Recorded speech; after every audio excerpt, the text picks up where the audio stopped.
I've lived in London for 15 years, so I'm obviously a huge fan of London. I find it a very vibrant cultural city. There are factors which make the city difficult to live in maybe. I would find things like congestion, perhaps even pollution, factors like that. The infrastructure in the city sometimes feels a bit overburdened. But the safety element for me it goes hand in hand with the vibrancy of the city. So many cities that are extremely safe can often be described as being boring, and I think big cities tend to be victims of their own success. They're vibrant cultural places, they're melting pots, and that makes them very, very culturally interesting. But it may also negate on personal safety in some areas, and I think that's a challenge that cities have to face up to, trying to get the right mix between the two.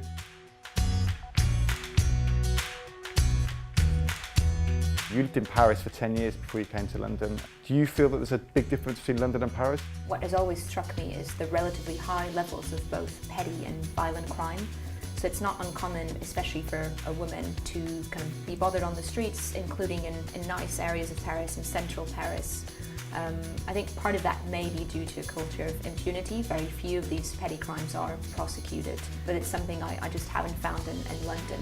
In terms of health safety, I recognise that Paris, I think, performs much better than London does in terms of inputs. So there is a very high quality of service, very low levels of waiting times, and it's actually quite frequent to see French residents in London going back to Paris just to attend a health appointment.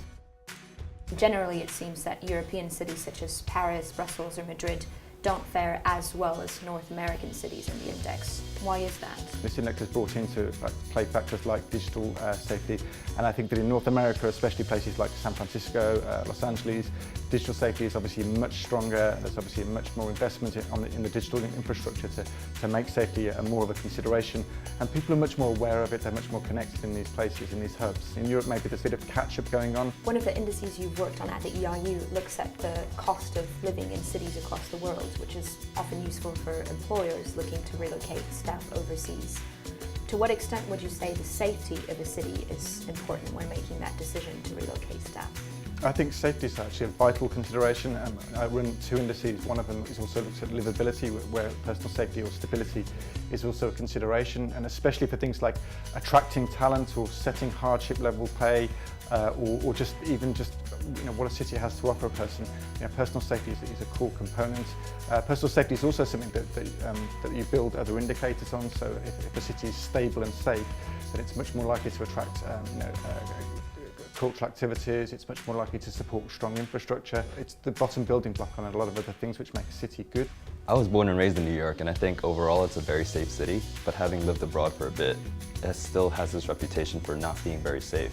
And I think part of that is because of the high levels of crime from the 80s and 90s. So I think New York has still a ways to go in terms of addressing these misperceptions. Well, Mexico's an exciting city, but it's also a very challenging one. There's a lot of crime. A lot of it is low-impact crime, like pickpocketing, muggings, carjackings, but to some degree there is a lot of high-impact crime as well, so kidnapping, extortion, etc. On the plus side, drug cartel-related activity is less pronounced in the city compared to other Mexican cities, so in that respect it is a bit safer.